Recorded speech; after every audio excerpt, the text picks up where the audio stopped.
What's eating New York?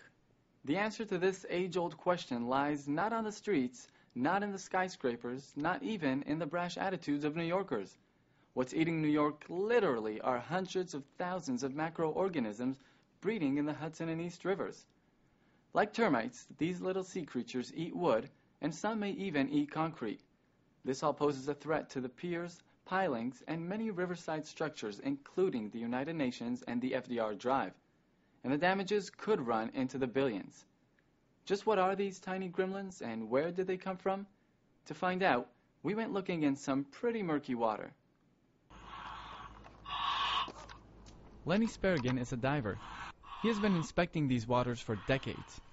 In Red Hook, Brooklyn, he showed us evidence of where these creatures live. We watched Lenny on a monitor while he inspected the piers underwater looking for the creatures called marine borers. Lenny, what you're cleaning up right there, that's the borers? Roger that. I've got some pencil holes which look like Teredos. That's the name of one of the creatures boring away at the piers. There are two kinds of marine borers. Limnoria, also known as gribbles, eat the wood from the outside in, and teredos, also known as shipworms, eat the wood from the inside out. When was the first time that you actually saw one of these creatures? How did you react? We were underneath the UN school on the East River, and for the first time the visibility was good enough that I could actually see them thriving. We were taking core samples of the wood, and they were crawling everywhere. It was a bit of a shock to see those kind of numbers. The pile looked like it was moving. The pile didn't have a hard edge to it. It just was shimmering. And all I could think of is, wonder if they eat through the gloves. It was a real wake-up call. You'd see piles hourglassed from 15 inches down to 4 and realize that there are a lot of these guys eating. This pile, brought up from the water, clearly shows the damage caused by these little creatures.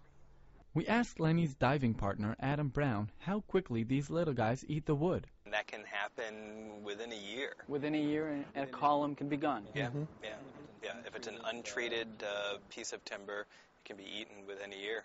It's like cancer. You see evidence a little bit somewhere, you know it exists elsewhere.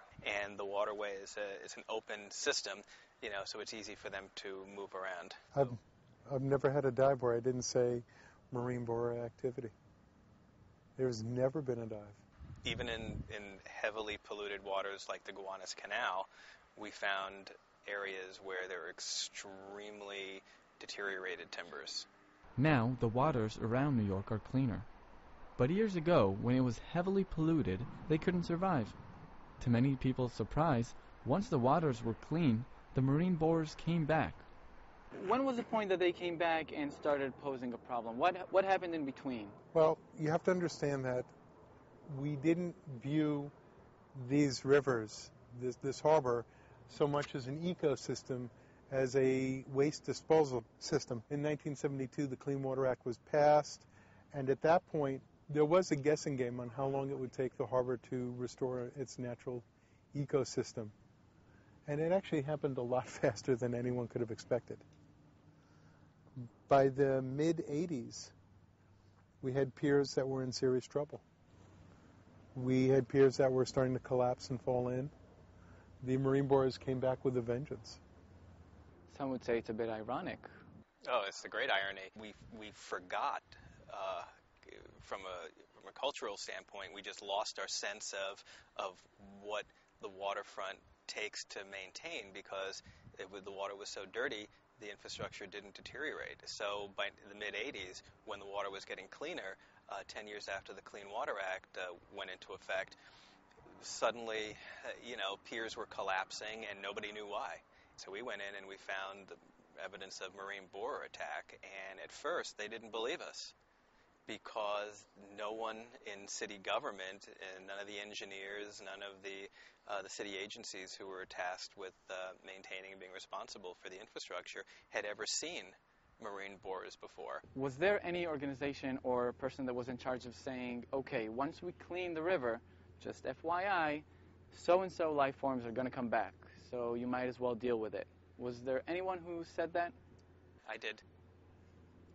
We didn't think it would happen so quickly. I did. Oh, okay. Well, he did. Nobody listens to me. To get a closer look at these creatures, we went under a pier and got a sample.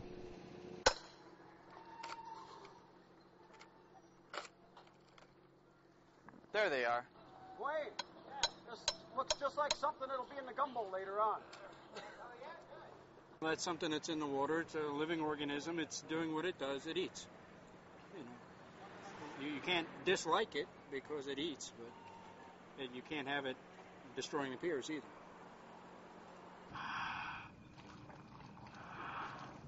All right, so we're pulling out the second sample that he's bringing out, and look at this.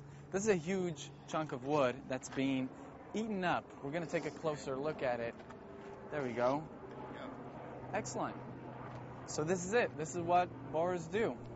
Here are the gribbles, which are much smaller and harder to see than the teredos. One of the earlier methods of protecting the timber structures from marine borers was to literally wrap them in plastic wrap. Problem is, anytime it's plastic wrap and there's so much debris floating around in the river and piers move, that if you cut or rip the plastic wrap, you now are letting in fresh water and oxygen, and it defeats the whole purpose. So now you've got a pile which looks like it's protected, but has a small hidden hole someplace that's just letting fresh water in, and you've got marine borers inside eating their way, through the thing to their heart's content, and nobody can see it. Dr. James Servino believes he can use solar power to send an electric current down into the water to speed up the growth of naturally occurring mollusks to protect the piers from marine borers. We have alternative energy here. We have an anode and a cathode attached to these DNA helixes. What we want to do is wire up these piles and grow calcifying marine organisms like barnacles and oysters and mussels, preventing marine borers from getting into the wood and eating away at the wood. So it's a natural barrier. A natural barrier, exactly. Is it possible to get this on a large scale using solar panels? Well, let me ask you this. How hard would it be to wire up the base of the Brooklyn Bridge with metal mesh, stick a solar panel up on the top to create solar energy? It would cost nothing. This plan is experimental, but he hopes it will ease the problem. Will it work? Or will this be another failed example of man versus nature? It is a war in the sense of we come up with an idea, we implement it, we see how well the plan works. Nature comes back usually within 2 to 5 years and says, it was a nice try. Why don't you try again? We've defeated you this shot around. Our budgets are finite. Nature's budget is not.